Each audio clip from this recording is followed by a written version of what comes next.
Well, hello, we're live and welcome to this, our final episode of season 1 of Learn Live UAE. It's a solo show this evening. Ollie is moving house and unfortunately he's unable to make us this evening for this, our final show. And hopefully you'll still get a lot out of it, even if it's just me running the mantle here this evening. My name's Mark, if you don't know, and I am a former teacher and school leader who now works with schools and supporting them. Ollie and I have been running this show now for nearly 3 months. It's been a fantastic experience, getting lots of voices and educators from across the United Arab Emirates in and sharing about their teaching, learning, and a whole host of other things. We're going to have a close down after today's episode.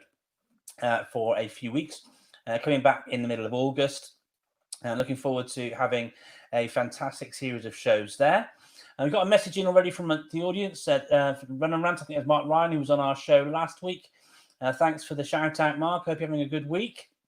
This evening, we are exploring how schools are going to go about reopening in September under the new guidance. This is a topic which is really, really key for all schools in the region, and is something which is playing on the minds of lots of school leaders, not just in the UAE, but around the world as well, as schools start to plan for the return back into education in September, when schools come back after the summer break. And we're really fortunate to have some fantastic guests with us this evening to share their experiences and some of the things that they're going to be doing in their schools. We've got D Williamson, who is the CEO of Talim, with us this evening. We've got Neal Oates, who's a vice principal at International School Star Murdiff. And we've also got Sasha. Sasha is joining us, Sasha Crabb, as principal of Victory Heights Primary School in Sports City in Dubai, joining us for the show as well to share her thoughts on all of this. Usually we bring on the guests on to Learn Live UAE in turn, with each guest sharing a little presentation, but tonight's going to be a more discursive session with some questions we've got for each of the different guests. Hopefully Ollie will be able to make it sometime during the show, but we are live and we do really want to make sure that we get all of our guests on, and please do use the chat feature as well. If you're a teacher, middle leader, or school leader in the Middle East and you have questions for our 3 guests this evening, please do send them through live in the chat on YouTube. Very, very pleased to hear from you, even if it's comments sort of reinforcing some of the things that our guests are sharing through their conversations. But enough of me talking and gabbling away to myself. And let me start by bringing in our various guests for the evening. And yes, a shout out, Mark, thank you very much, to Talim and Raha as well. Let's bring in our guests. Welcome, first of all, Neal Oates. Welcome, Neal. Hi, Neal. Hi, Mark. How are you? Yeah, I'm really, really good, thank you. And hope you're keeping well too. Now got Alan coming in. Alan, there we go. Welcome. Welcome. Good evening. And we've got, thank you. And good evening to Sasha joining us as well. So tell me, Sasha, how are things going with you? Are you okay? Yeah, all good, all good. Got the guidance yesterday, so I'm sure, like many people in Dubai, we're all digesting and strategizing and collaborating. It was really interesting, actually. Before we went live on air, you were talking about a local group of schools that are meeting to discuss all of this. Can you share a little bit about that meeting and the group and how it sort of formed and some of the benefits of working together like that?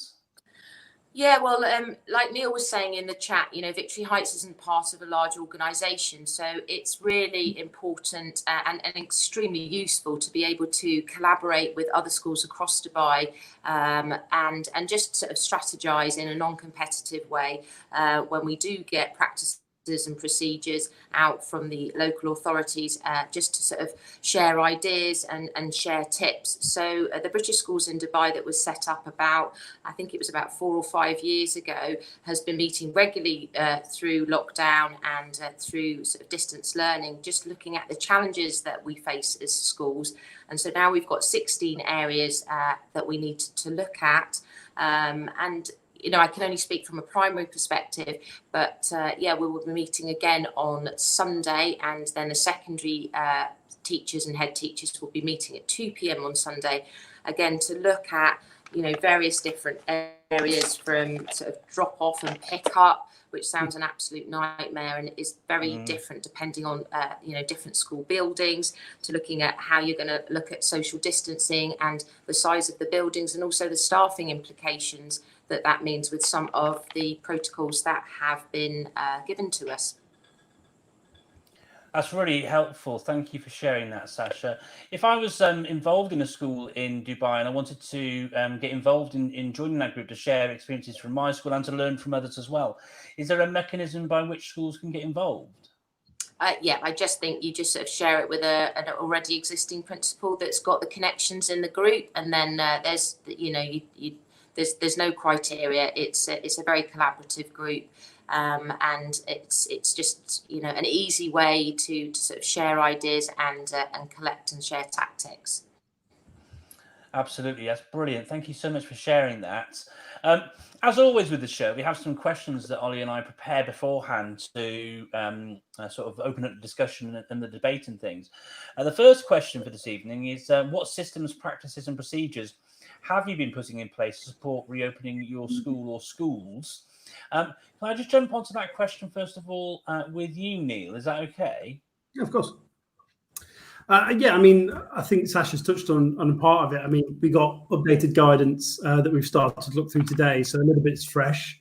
But thankfully, a lot of the things that's in that guidance, I think most schools have already started to think about. So things like, from the basic procedures of when we enter the school, thermal imaging and thermal scanning of students and the temperature checking.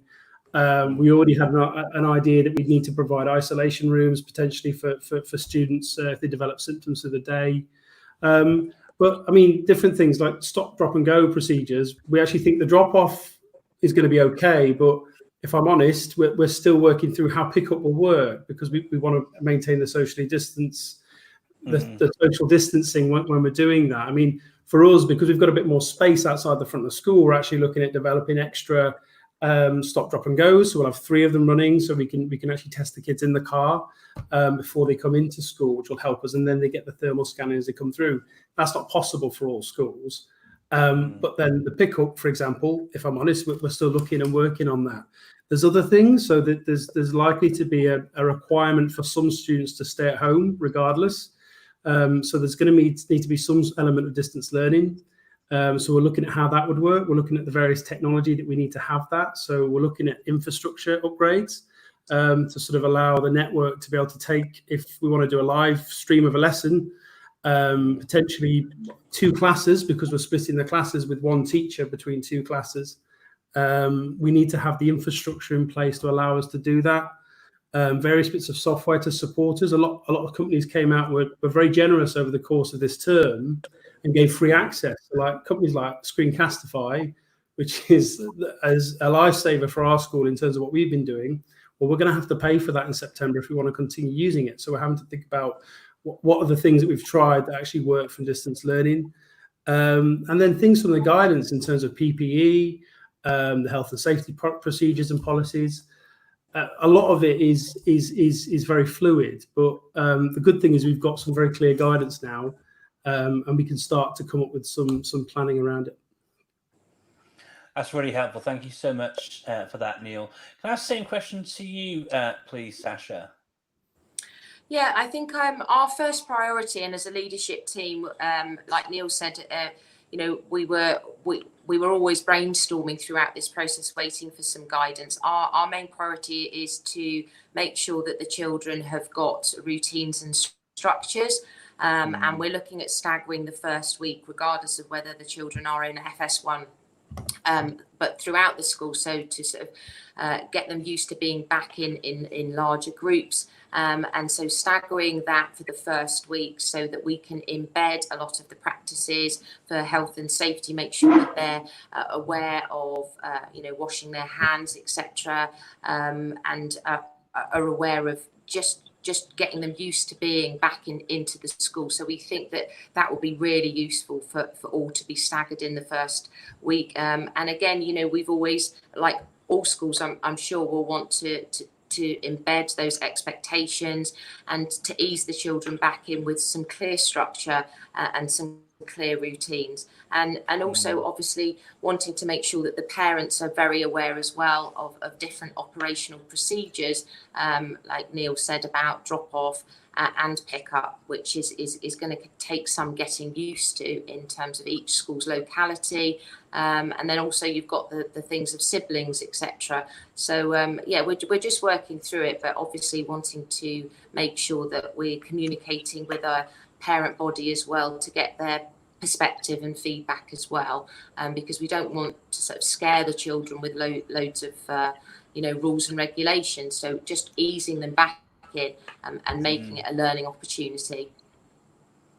Absolutely. Thank you so much for that, Sasha. Before I jump over to yourself, Alan, I've got a question from somebody on the live chat asking how schools will handle the bus service in terms of social distancing and keeping the children apart. I'm not sure whether you have bus services for your particular schools, but if you do, have you got any thoughts on that to feedback it to Ramona, anybody?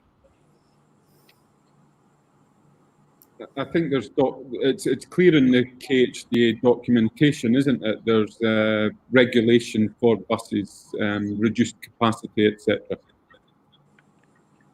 Yeah, that's what I was thinking as well. I don't know if there's anything that might sort of relate to sort of entry and exit procedures relating to getting on the buses and things with children as well. There are temperature checks, etc., before they get on. Yeah, brilliant. Thank you. There's a page in the guidance. I'll have a look in a second.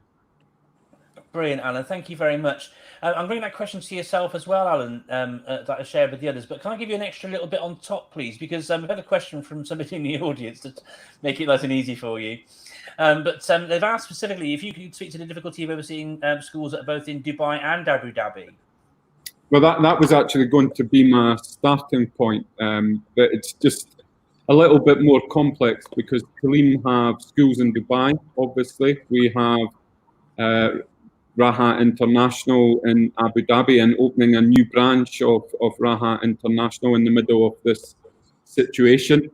And in addition to that, we have 5 fantastic charter schools which are under a different umbrella as well. So we have been, if you like, operating with 3 sets of guidelines on reopening.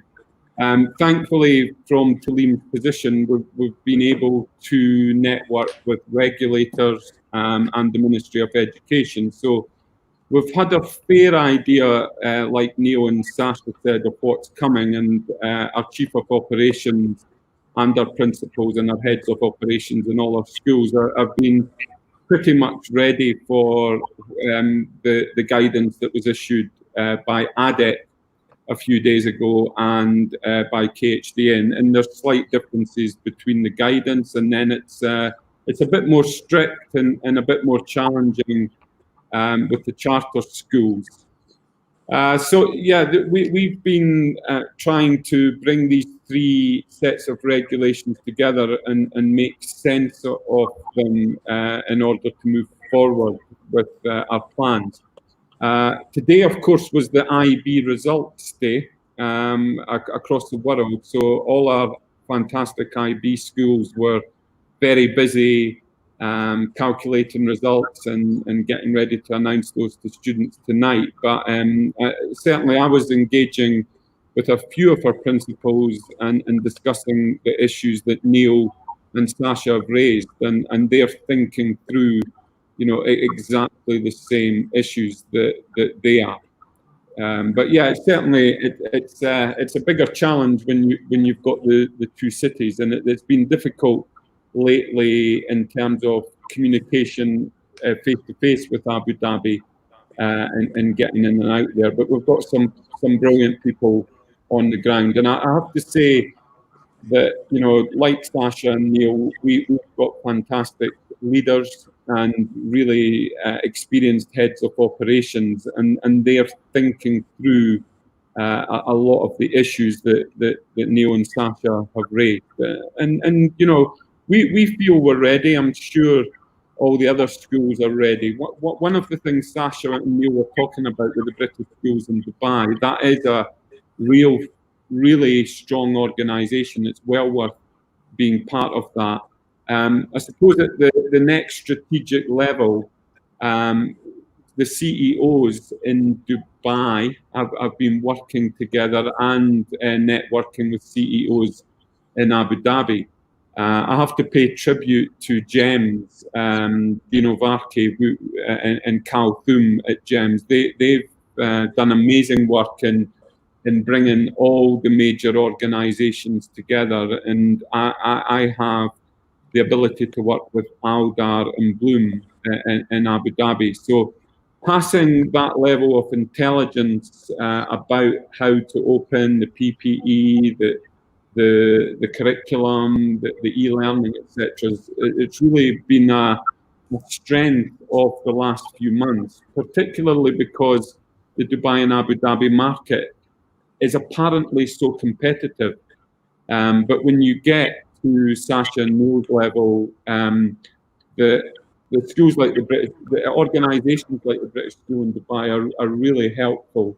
And as Neil was talking about before we came on air, if you are an individual school, it is really worth becoming part of organisations like that.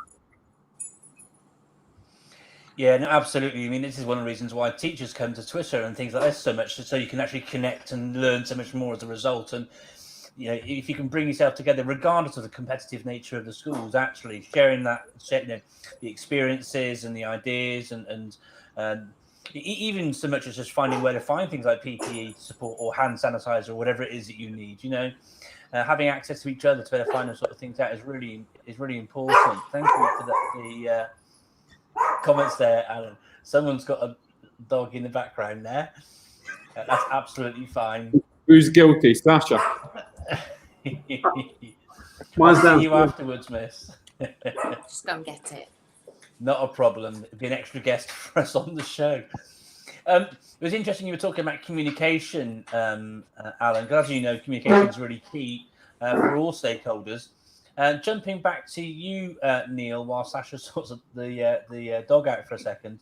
How are you communicating your plans with your communities? And there are lots of communities that schools are involved with, but how are you going about communicating your plans with your communities? And are you involving your communities in the processes that you're undertaking at the moment? Yeah, I mean, we've got a very vocal parent body. They're not shy about telling us what they think and what they want, and that's brilliant. We have a board of governors, and we have parents on that. We have teachers on that, and you know, we're involving them in those sort of conversations as well. There's a lot of surveys that we've pushed out to parents to sort of get their feel on things. So before the guidance came out, we pushed out certain things like what percentage of them actually would like to stick with distance learning regardless. And that's something that I think all schools in Dubai are going to have to be thinking about, because if there's a percentage of your population that just don't feel safe coming back in, how are you going to cater for that? So we started to ask those questions. We've been inviting parents to sort of give us that feedback. And then, as you say, the next stage is to really start, once we've got this guidance, which we have now, is to start talking to them about what those plans are going to be. I think that the biggest struggle we have is we're not going to be able to please all parents. I think the difficulty is we want to do what we can for working parents. We know that they want to return to work, and that's part of this. But when we're talking staggered times and class size limits, we're going to have some compromise. So over the course of the next 6 weeks, it's really essential to get our parents on board and to communicate what's happening so they can plan their affairs.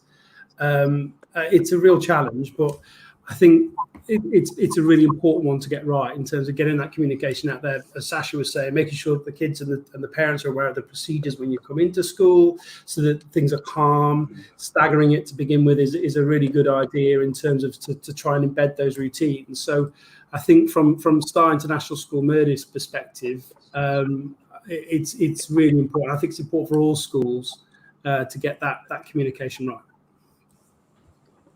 Absolutely. Can I ask the same question of yourself, Alan? So on a bigger scale with all your schools, but how are you communicating with all your various stakeholders? I mean, some of that guidance comes from central office, but it's mainly coming from principals and school leaders. I think one of the things we've done is we've set up our schools, and we actually invited the national newspaper into Jumeirah Baccalaureate School, and we did a tour, a video tour with the journalists, and I think we'll do that in every single one of our schools, such that parents can see the thermal scanner, they can see the barcode that we're using, they can see how the classrooms will look, because I think one of the fascinating things for the audience is how pedagogy may or may not change in relation to teaching in an age of social distancing. So I think Sasha was on another conference that we were on, and I was really fascinated by the pastoral work that school leaders are putting into the return of their children, and thinking through the different levels of confidence that some children are going out into swimming pools in Atlantis at the weekend, others haven't left their home for 4 months. And one of the things that struck me as I listened to Sasha and other school leaders is the pastoral work that school leaders will put into making sure children feel comfortable even before they come back. One of the things I've been speaking to the Talim leaders about is we will have at least a week, maybe 10 days of in-service before the start of term, and whether we should use some of that to bring in the grade 1s on one day, the grade 2s, the grade 3s with their parents, so that they're comfortable. And again, we've got different guidelines, because I was really, really pleased. Sasha and Neal will know what it's like in foundation or kindergarten in the first few weeks of term, and engaging parents with that. And ADEC have put quite firm guidelines at the moment about any parents entering the school. So that's one thing that we're still working in Abu Dhabi. So communication's everything. We can put out letters, we can put out social media, we can do videos, and our schools are doing everything that Neal said. But that's one other idea that I took actually from the call I was on with Sasha about making children feel comfortable about that first day. And we're all thinking about staggered drop-offs, but I think a half day in the school, which we wouldn't normally have done other than for new students, is something that I'm encouraging the Talim school leaders to think about. I think that makes complete sense, because it's so weird for children. I mean, I can speak from personal experience with my own 2 children who've not been in school for months. They're scared about going back. They're worried. They've not had as much contact with their friends as they would normally have had. Will my friends still be my friends? All these different things are going through their heads. And so that re-socialization and bringing them in to make them feel like it's safe and comfortable is like, trying to sort of tick the box for Maslow's most basic needs, isn't it? So that they feel able to actually flourish and be happy within the organisation. Can you add some more to this, Sasha, around how you're communicating with your various sort of communities? Yeah, pretty much like the other guys. I'm sure we're doing surveys, etc. And I mean, at the end of the day, you can kind of gauge opinion, but you have to be decisive and you have to stand about what your school's about. You can't please everybody. So really, you kind of have to sort of make that leadership judgment and sort of gain as much perspective as possible, and just hope that that's the right thing for your community. We've not, like the teachers, hadn't been trained in terms of doing distance learning with how quickly it turned around, and a lot of parents, in particular for the protocols and procedures that came out, are really, really hesitant of the younger children wearing masks.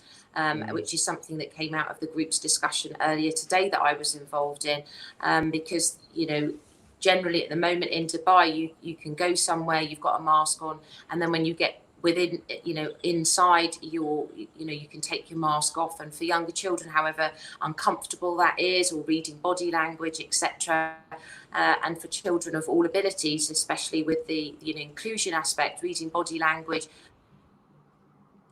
really for the younger children, it's important for them to be able to see a face. So I know that's something that we will be feeding back to authorities about in Dubai, because that's something that's not actually happening when you go into a restaurant here, etc. So for the children to have a mask on all day, who are 6 and above, is something that does concern many principals at the moment. But yeah, I mean, there's been such an amazing array of free CPD. I know Insights are doing an amazing array of different courses that are free, leading up, like Alan said, in terms of that sort of setup time and looking at generally growth mindset and well-being, which is generally great for us as professionals to have on board. And we're just all going to have to sort of strategize and see a knowledge harvest, not just from a curriculum aspect, but what the children are like when they come back. But yes, we're still looking at different cohorts of parents, getting their perspectives, but ultimately you've got to make a decision and you've got to stick to it. So you can't please everyone, and we're not trained psychologists in this sort of situation either. You know, we also have to do what we can do with the tools and the facilities and expertise that we've got available. Yeah, absolutely, and it's not an easy situation for everybody, for anybody. What's been great is just for the conversation we're having here, though. You're keeping your thoughts and ideas sort of firmly placed around the students, their well-being, supporting them. On that topic, though, we had a question from the audience about what measures have been put in place to ensure the safety of teachers. It's coming from I think Mark Ryan again. Have you got anything any of you could share on that sort of front at all? Alan, perhaps? Well, Mark, being a Talim teacher, he can just go for an extra run and take some vitamin C, and I'm sure he'll be fine. I better be serious. It's actually quite interesting, the difference between ADEC and KHDA on that, because ADEC are insisting on testing, which is a really interesting approach to this. Obviously, the health and safety of children and of the teachers and of all of the admin staff in the schools paramount. That's number one, and there should be, no risks taken with any of that. And we have to rely on the guidance, which on the whole is the same. There's slight differences between ages of children wearing masks, etc. And then we have our vulnerable groups where, e-learning will have to continue, and our vulnerable adults, and perhaps they can be part of an e-learning solution. So, I'm sure all of the schools on tonight's programme and all of the schools for the listeners are values-based organisations, and our number one priority is always health and safety. And we will work within the guidelines to ensure that staff are safe, not only that they feel safe from that transition point of view, but that they are safe in our schools. That's brilliant. Thank you, Alan. That's all good.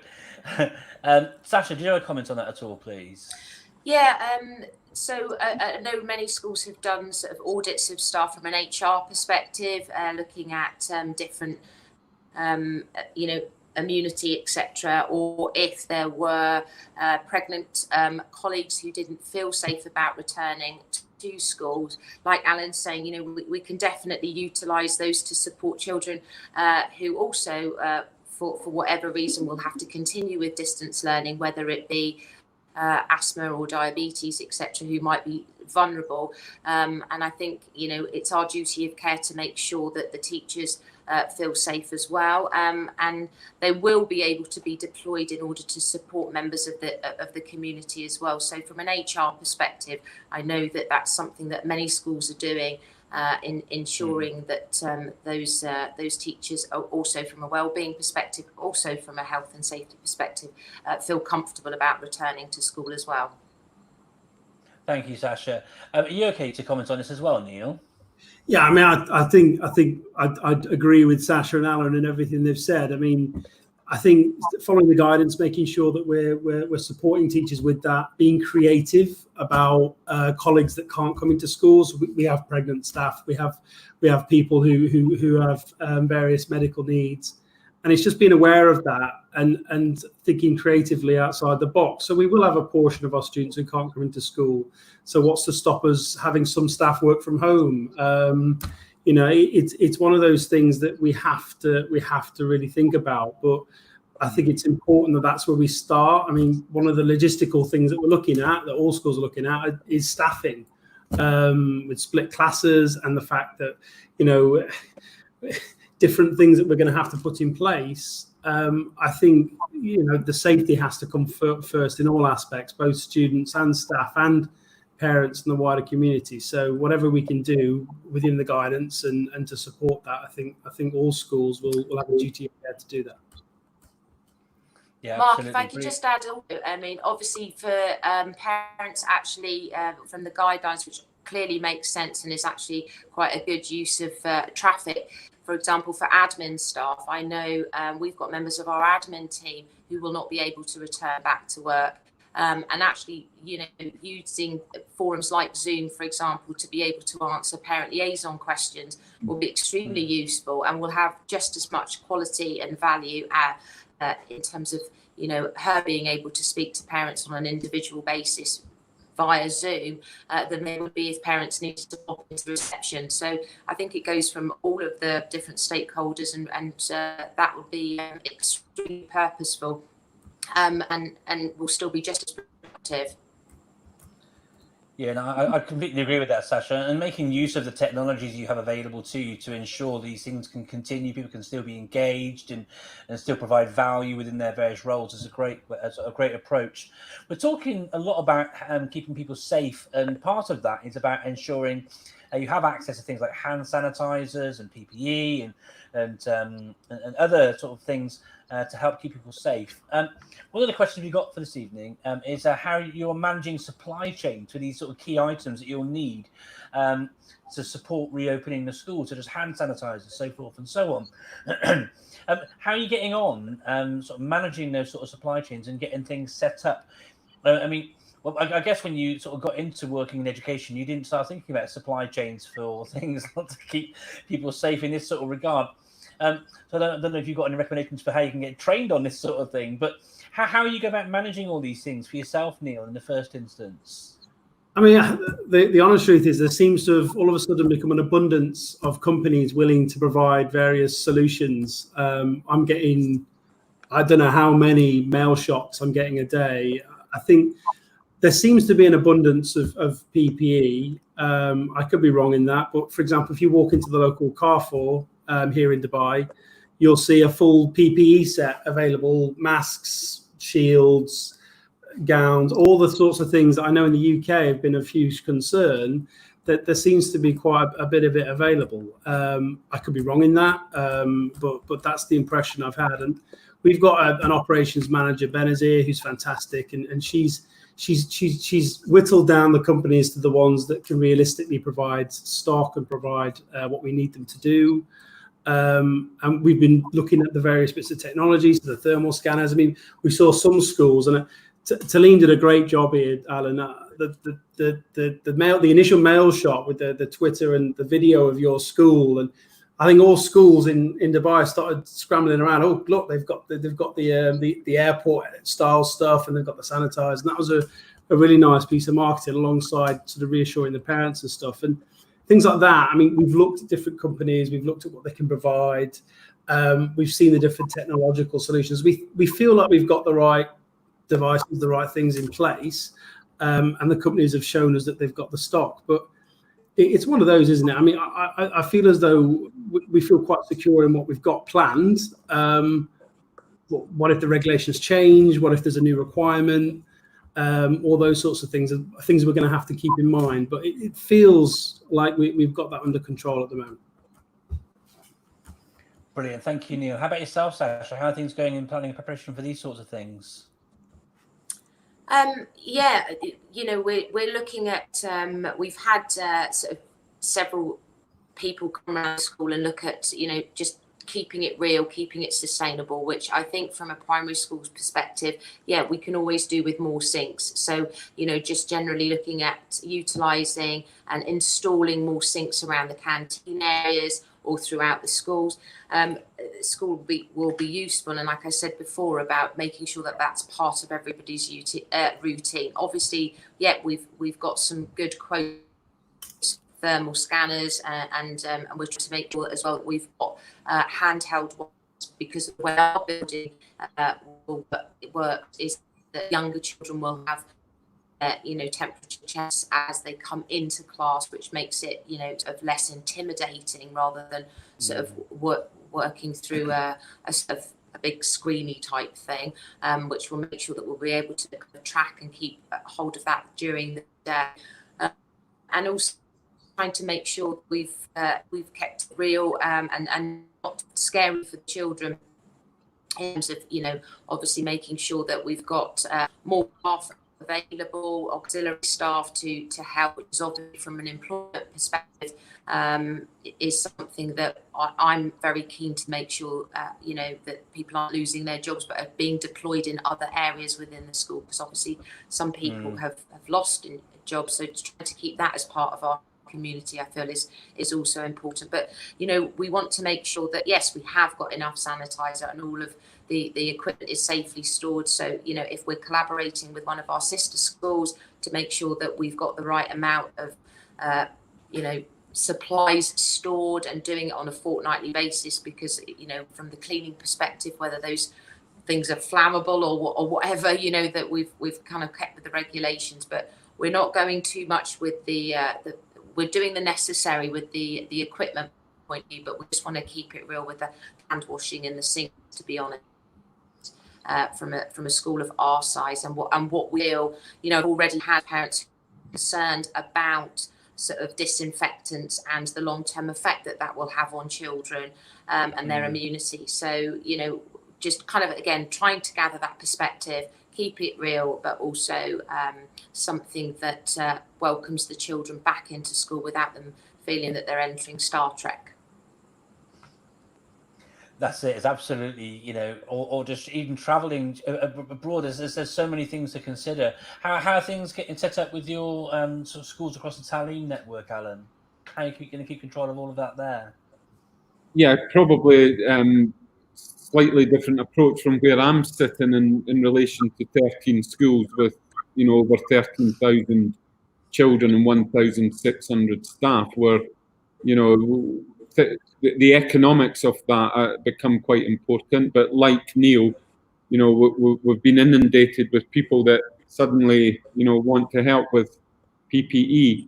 I think Sasha makes really good points, actually, and one of the things that we're trying to do is get down to principal level and have a look at classrooms and schools and the way they're set up. And, if we need a couple of additional sinks, if we need another medical room, one of the things that I'm sure the CEOs are looking at is additional cleaning staff. So we're renegotiating contracts there, looking at additional learning assistants in school as principals begin to analyse their staffing requirements. So there's probably an economic perspective to that is probably quite dull for the audience.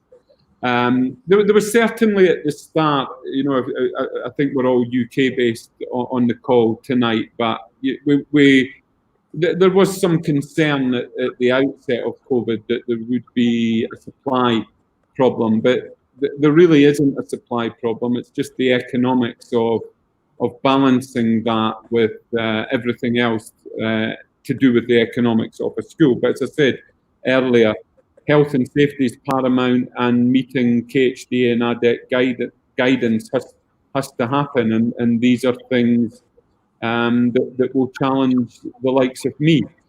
We actually had an interesting discussion today, which might be more relevant to some of the callers, and it was about the teacher face mask and whether we will introduce a visor for teachers, and we had a couple of these brought into us to look at central office today.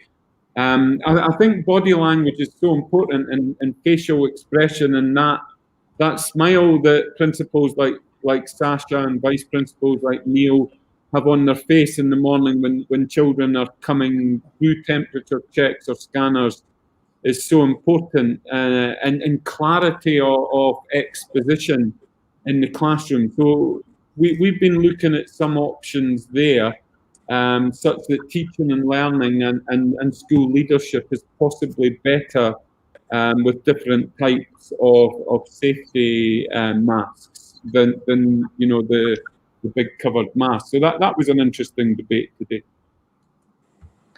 That's really interesting, Alan, actually, which leads on to one of the other questions that we've got for this evening, actually, because I think it'd be interesting to get your perspective on these from all of you, in fact, because there are some classes, some lessons which require a relative amount of proximity between the teachers and all the students, such as PE, dance, drama.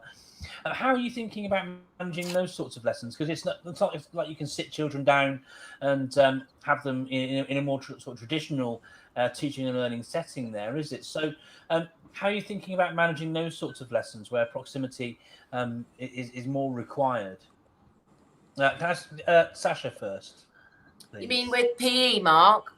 Yeah, PE, drama, where students are going to have to be sort of like, a bit closer to each other. PE, drama, dance, those sorts of subjects. I think actually PE is probably one of the easiest, to be honest, because if you can actually from a sort of physical perspective keep your hall free, if you're a school where you don't have to spread out in there, that's going to be somewhere that I mean all children in Dubai, sport is up there, isn't it? I mean the children do so much activities, physical activities, and it's something that I know as a mum, and also from our children's perspective with all the squads, etc. They're desperate to get back on with their team sports. So I think I'm like all of the other PE departments, definitely looking to keep and being innovative and creative, new days, new ways, making sure that the children can still have that physical exercise. And as a leadership team, if we can't do swimming, which I'm really hoping that over the summer that ruling will change, then we'll be looking at 2 PE sessions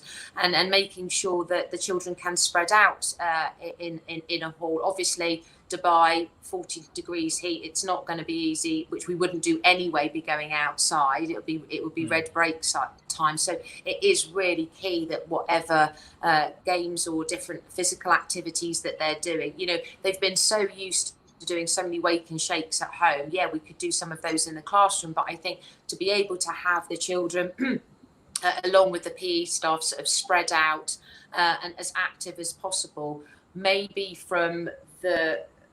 again, I can only speak from a primary perspective, but that's one of the only sessions that we were looking at as a specialist that the children would actually be, leaving their stable group. They would actually be going into a hall. They would be spreading out and looking at that. The other specialist lessons can still be delivered from a virtual perspective.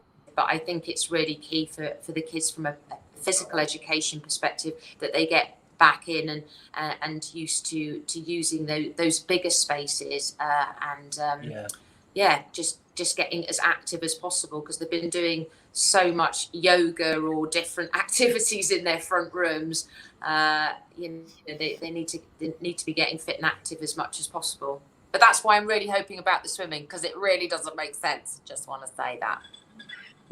No, I concur. My eldest swims, or used to swim before lockdown, sort of 5-6 times a week as part of swim team and things. So I mean, he is massively missing it, as I'm sure many children are. Swimming is such a huge part of keeping health and fit for so many young people. How about yourself, Neal? How are you thinking about things at your school? I just talk about swimming. My daughter just made swim squad for the first time, so she was really excited about starting swim squad. So I've not broken the news to her yet that it might not happen. I'm hoping, like Sasha, it will change. Yeah, I mean, various different things. PE, I think Sasha's right. It's interesting what Sasha says about leaving the stable groups. I'd love to hear about how different schools are planning to do the PE. I mean, we were looking at keeping them in the groups, but distancing them. We've got quite large gymnasiums, so it's easier for us to do. Subjects like music, drama, etc. We're going to have to look at ways of adapting. I mean, there's some guidance that we've got today, and we're still sort of thinking that through. But for example, the sharing of instruments, the sharing of technology, things like that aren't necessarily going to be able to happen. All the students, we have a BYODD program, so the students have devices from year 5 and above. So music and things like that, we can get creative with the way that we deliver the curriculum. You know, we could be using various different applications that allows them to do a form of music which doesn't require an instrument. There's singing, there's different things that you can do. So we're looking at those, and there's a lot of pressure, and we're trying to help as a senior team by having conversations with other schools to support those specialists. Some of them are very worried. Some of them, I've spoken to colleagues in Dubai and other schools, and they're worried about their jobs. They're worried about, well, what if the school turns around and says they don't need me? Are they gonna keep me? And I think it's one of those where we want to keep a broad and balanced curriculum. We want to make sure that these subjects are continuing, but we're going to have to get creative about how we do them in the classroom. It could be cross-curricular projects. It could be, things like drama. Some of our students over the course of lockdown have produced amazing sort of creative media-driven drama performances. There's nothing stopping us continuing to do that in some form. So I think it's getting creative. It's thinking through what we can do. Some of this is obviously going back to guidance, but also supporting our specialists by asking what other schools are doing and sort of networking, and Twitter's a great tool for this in terms of getting ideas. But we need to start making some decisions in the next couple of weeks as to what's practically going to happen in those subjects. So it's a big conversation, but it's one I'm confident I think we'll come with some solutions for September. That's really helpful. Thank you, Neil. On the subject, Alan, so the reason why we asked the question is about the proximity, because these are subjects which require a bit more proximity between various learners as part of the actual activity in the lessons. Another thing which strikes me as being important around all of this is proximity during transition between lessons. Now, this doesn't happen so often in primary, because students are often with their class teachers for extended periods of time. But in a secondary setting, obviously, the students have to move from one place to the other. And so, have you got any guidance or experiences about how you're going to work on things in Talim schools about transition between lessons to avoid sort of clashes in the corridor and keeping sort of the various bits of social distancing going on? Are you staggering movements at break and lunch and between lessons, or how are you approaching that? Yeah, the principals have been discussing that actually in the last few weeks, and the secondary head teachers have their own forum, which is cross-curricular between American and IB and UK. And they're thinking through this pod concept, this area. So, previously in a secondary school, you would have the English department with, say, 7 classrooms in a corridor, and that is likely to become the year 7 corridor rather than the English corridor, with which happens in other parts of the world. The maths teachers will come to that corridor. The history teachers will come to that corridor, etc. Which still, allows some in the secondary setting where students should be better disciplined around social distancing to have some sort of setting within that pod or that bubble, if you like. That's the type of language they're using. If I could just quickly return to the previous point, because I'm very, very passionate about it. I think the strengths of all schools in Dubai and Abu Dhabi are the specialist subject areas, the expressive arts. I'm very passionate about physical education. It's what I believe in. I wouldn't be where I was today without the confidence that physical education gave me as a learner. And, you know, I think one of the paradoxes that, you know, if you like, the more Western expat community will have is that they are going to hotels at the weekend and their children are playing in swimming pools. That, you know, sports clubs are opening up, that they're watching international rugby union and football on the TV. And yet, you know, we're saying that, you know, within the confines of our school, there'll be more strict social distancing. And that's what it has to be, because as schools, principals actually, not CEOs, are responsible for the health and safety of their schools, and they will have to follow regulation. But, you know, I'm just so passionate that our children have missed the totality of the curriculum. That, in some ways, e-learning, the thing that's probably been okay about it has been learning English or maths or Arabic or science. What hasn't been okay is not being in the black box theatre, not being in the science lab, not being in the design technology lab that, you know, I saw Neal teaching in when I first saw him teaching with robotics and everything. So, you know, we have to be very, very deep in our thinking about pedagogy and about how schools operate. And I know in Tulane, our leaders and our teachers are thinking, how can we still have drama, art, music, but, you know, have social distancing in place? And I think that is a rich discussion that, you know, we can share best practice on. There is so much to consider, and you know, I sort of tag myself as being a real sort of technology person. That my sort of branding is ICT evangelist and things. And don't get me wrong, I love technology, you know, but it's got its place, just like everything else within education has its place, you know. And just like every teacher, I think I'm crying out for, say, getting out there and doing things.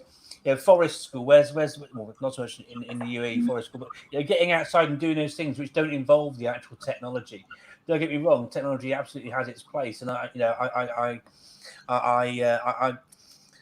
have nightmares. I think it's the situation we had right now, 10 years ago on dial-up or something. Do you know what I mean? We wouldn't have had anywhere near the same sort of continuity of education and teaching and learning that we've had during the past few months if it wasn't for the technology. But yeah, that's what children and teachers are crying out for, is that human connection, that being together, the great things that happen around sort of competitive activities and keeping children active as well. That's really great feedback from all of you there. We're getting close towards the end of the session today. I'm just going to double check quickly if there's any more questions from the audience. A comment saying such a great and informative chat. Glad to hear Alan loves a good run. We've had, I think it's been actually Mark who's been sending through most of the questions. Is he the only one watching? We've got 21 live viewers currently. He's the only person. My mum will be watching, Sasha. I'm telling you, my mum will be, and she'll give me a row for not having a tie on. We got. Well, we got about mental health break. That's something I'll come on to in just a second, actually, because there's a few comments about that in the chat. Charles Wood from Century Tech is joining us. Excited for this lineup, saying Ollie will be missed. So someone here saying we're a sharp-looking group. We've got loads of stuff. The guests, maybe. Someone's getting an email after this, aren't they, Alan? It has been because I speak with educators, you know, across the region all the time, and I know it's an issue of concern for many. Just jumping on to one final little question, if I can, before I go on to our standard questions. But how are you going to? Because it's important. It's been a real tough. I mean, the amount of woohoos I've been seeing from teachers on like the Collab UAE and the Teach UAE chat and EdChat MENA hashtags about the end of term have been huge. Teachers have been counting down the days to finishing the end of term for, you know, quite some time. And obviously they do need a break, but obviously too, continuity of preparations and planning is still going on in the background. You've got meetings still going on now, and you're probably working a lot through the summer yourselves. How do you stay in touch and sort of keep all of your teaching community up to date with everything, whilst balancing their need for a bit of a break as well? How are you approaching that, Neal? I mean, I see our job as leaders, Jill, principal, myself, vice principal, to kind of protect teachers as best we can over the course of the summer from all that. They need some time. I think it's been anyone. I mean, I've heard in the past, I've gone to conferences and we've talked about the idea of distance learning and live online learning replacing teaching and revolutions and the fourth industrial revolution that gets talked about. I mean, the last 3 months for me has proven one thing, and that is that it is incredibly difficult to do, and it's taken a real toll on staff. I mean, personally, looking at screens all day, I don't know about everyone else in the sort of panel, but the first few days after, I couldn't look at a screen, and I think protecting staff, I think giving them time, the senior leadership. Unfortunately for us, we're obviously in contact and we're having conversations. But I think what we need to do as a team is try and do a little bit of the planning for them, try and think through some ideas. And then as we get towards the end of the summer, we can start to have key conversations. But as much as I possibly can over the course of the next summer, I think we need to leave staff alone. I think they just need to go away with their families. And, we will. I mean, to put in context, we had distance learning and we had a week, maybe 2 weeks to get it rolled out, and we managed it and we did a fantastic job. And I think all schools in Dubai, it's unbelievable what people have been doing, what we've been learning. We're confident our team, our staff can rise to it when we come back in September. So look, we'll be pushing out various bits in terms of the logistics and the key bits, but everything else in terms of curriculum, etc., we've got to try and protect the staff and try and give them a bit of time to rest and recuperate over the course of the summer. I have to say, Neal, I totally agree. I always traditionally do a poem at the end of every term.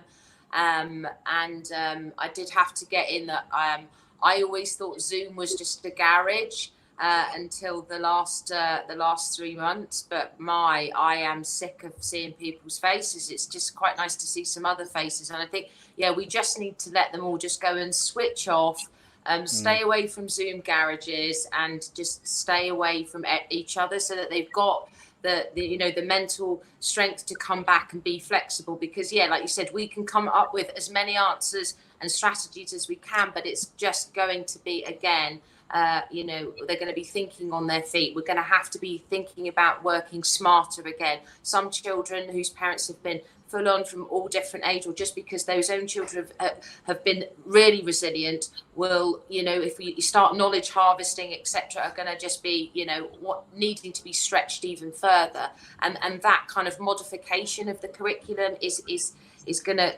need children. It's going to need the teachers to be, really, really well charged. So they just need to be left alone. And I mean, I also do feel, very passionate about my colleagues across Dubai as well. I've said it to several principals, we have to look after each other as well. So to kind of tag team, because otherwise all the principals will burn out. And so I know for our leadership team, we're kind of tag teaming in if they need to be there available for staff who need sort of a well-being check-in, then we'll all give each other some time to sort of recharge those batteries as well. But I think you're absolutely right. For some, it's been incredibly traumatic, and they just need to switch off, recharge, and then come back with some creativity and resilience towards the end. And if we've got a bit of a roadmap, then there's a plan. But again, we're going to have to reverse the bus several times, I'm sure, again in the future. No, that's great advice there, Sasha. And you said it yourself, Neal, about leaving your teachers alone.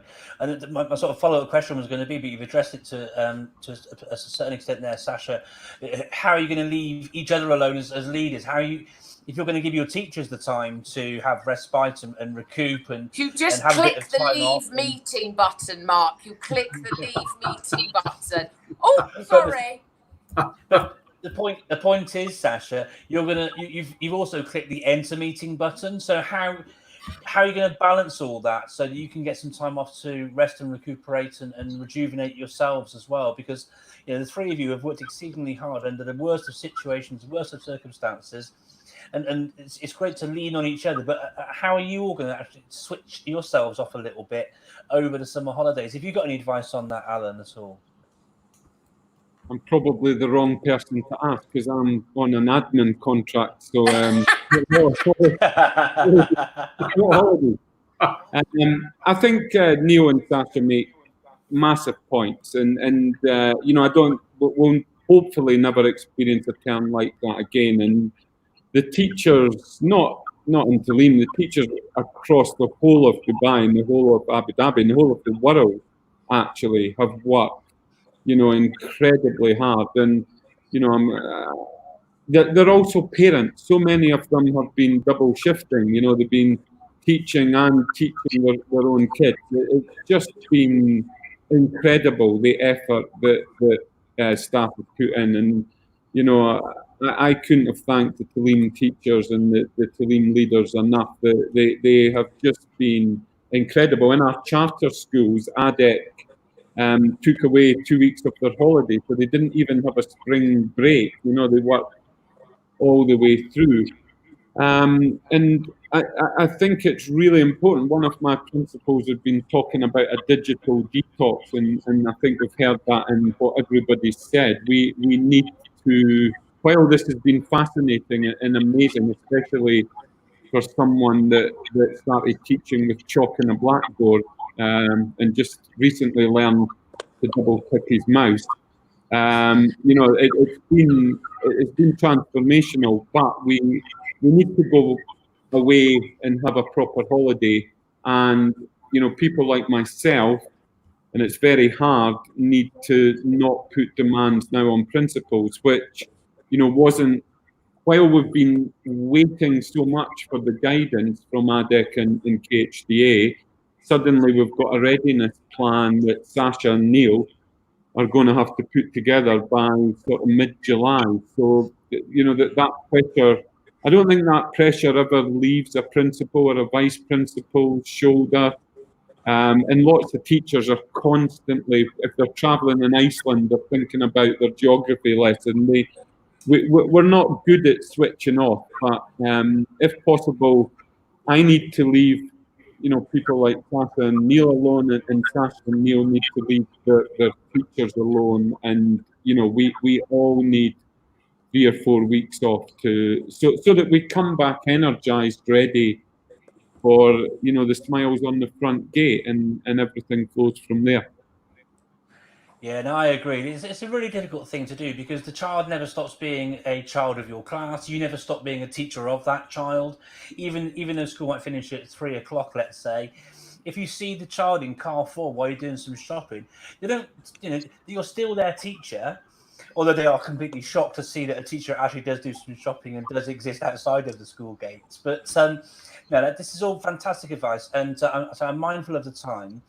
So I'm going to just wrap things up now. Just finish off by saying thank you so much to Neal and to Sasha and to Alan for joining us over the course of the past hour, sharing their thoughts around schools reopening in September. If you're looking to connect with Neal, you can do so through his Twitter handle, which will be appearing on the screen any moment now, which is Mr. Oates So Simple. You can connect with Sasha on Twitter as well via VHPS Principal. And I think they ran out of characters with your name, Alan, didn't they? So it's at Alan D Williams 101. But listen, thank you so much to the three of you for joining me on Learn Live UAE this week. It's a real privilege to have a chance to have a chat with the three of you. Can I wish you all, maybe not for yourself on your admin contract, Alan, a fantastic summer break. But thank you so much, everybody, for joining us. Sasha, you need to smile. I need to do a selfie. Self-publicity. Do you want me to go and grab the dog? That would be great. Wait a minute. Let me just go and grab the dog. Mr. Selfie. My wife knows you, Alan, from a previous school. She said that they used to call you Mr. Selfie. Is this? Yeah, A lot of other things, Who Neil, a knows lot about of other Alan's things. selfies? Is it going to work? I don't know if it's going to work. I think that's just my face. I think it'd be better doing this. That's amazing, Sasha. Thank you, guys. Then I'll get some self-publicity going. And just to help out as well, before I'm out, we are still live, Alan. So I'm finished. I've managed to. No, we're still going. We're still going. But on the selfie front, if I could do a little thumbs up for us as well, I'm just going to do a quick. Grab the dog again, Sasha. The dog was a star. I can't. She's had enough now. She doesn't like being used as a marketing tool. For Talim. Okay. Thank you, everybody. No, for Victory Heights. Awesome stuff. Thank you so much, everybody. Viewers, thank you so much for tuning in. We are back on the 10th of August. So please do subscribe down the bottom, and you can get reminders for all of our shows, but it will also notify you when our next show is scheduled. You can subscribe to the channel on YouTube. I'm at ICT Evangelist, and Ollie is olewis_coaching. But for now, thank you so much for joining us. To our guests, to our viewers, thank you so much. We had one final comment here from Kira O'Sullivan saying great insights. Thank you all. And I think that was it, really. The sharing of great practice, great ideas, working together. Really, really powerful. Thank you so much, everybody. Have a great summer. Thank you. Bye. Bye.